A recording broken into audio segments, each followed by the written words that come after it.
దేవుని కడప లక్ష్మీ వెంకటేశ్వర స్వామి టెంపుల్, పుష్పగిరి చెన్నకేశవ స్వామి టెంపుల్, బ్రహ్మంగారి మఠం, ఒంటిమిట్ట కోదండరామాలయం టెంపుల్, గండి Shri Veeranjaneya Swamy temple, Yaganti Umamaheshwara temple, Nandavaram Chowdeshwari మఠం,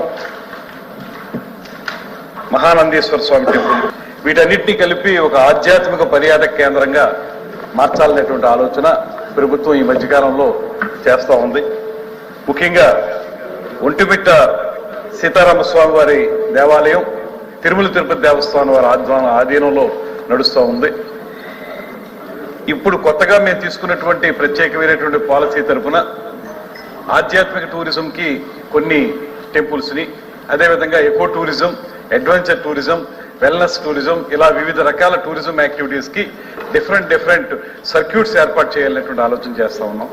అందులో భాగంగా ఈ ఒంటిమిట్ట సీతారామస్వామి వారి దేవాలయాన్ని పర్యాటక కేంద్రంగా అభివృద్ధి చేయాలంటే మనకు మామూలుగా పర్యాటకులు కానీ భక్తులు కానీ వస్తే ఉదయం దర్శనం చేసుకుని సాయంత్రానికి తిరిగి వెళ్ళిపోతారు. అక్కడ ఒక 2-3 రోజులు వారిని ఉంచాలి అంటే ఆ చుట్టుపక్కల ప్రదేశాలను కూడా ఒక సర్క్యూట్గా తయారు చేసి దానికి మనం ప్రత్యేకమైనటువంటి బస్సుల్ని లేకపోతే టూరిజం ప్యాకేజీని ఏర్పాటు చేస్తే కేవలం దేవాలయాన్ని సందర్శించుకునే మాట మాత్రమే కాకుండా అక్కడ బోటింగ్ కూడా ఏర్పాటు చేయాలన్నటువంటి ఆలోచన చేస్తా ఉన్నాం ఒంటిమిట్ట చెరువులో. అదేవిధంగా ఆ పక్కన ఉన్నటువంటి ఇతర దేవాలయాలను కూడా కనుక్కున్నట్లయితే ఒక 2-3 రోజులు ఉండేదానికి అవకాశం ఉంటుంది. అయితే 2-3 రోజులు ఉండాలంటే అక్కడ రిసార్ట్స్ ఉండటానికి సౌకర్యం కావాలి కనుక ఇప్పుడు అక్కడ ఉన్నటువంటి హరిత రిసార్ట్స్ ఏవైతే ఉన్నాయో కేవలం 4 రూములు మాత్రమే ఉన్నాయి.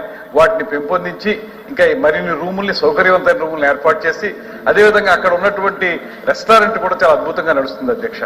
ఆ రెస్టారెంట్ను కూడా మరింత ఆధునీకరించి మొత్తం మీద ఒక సర్క్యూట్గా తయారు చేయడం ద్వారా ఆధ్యాత్మిక పర్యాటక కేంద్రంగా ఆ ప్రాంతాన్ని తీర్చిదిద్దాలని మేము పూర్తిగా కృతనిశ్చయంతో ఉన్నాం. దానికి సంబంధించినటువంటి ప్రపోజల్ కూడా తయారు చేసాం. త్వరలోనే రేపు ఏప్రిల్ తర్వాత దీని మీద పూర్తి స్థాయిలో దాన్ని పర్యాటక కేంద్రంగా, ఆధ్యాత్మిక పర్యాటక కేంద్రంగా, తర్వాత టెంపుల్ టూరిజం ఏదైతే అంటున్నామో దాన్ని తయారు చేయడానికి ఈ ప్రభుత్వం కృతనిశ్చయంతో ఉందనేటువంటి మాటని తమ ద్వారా తెలియజేస్తున్నాను.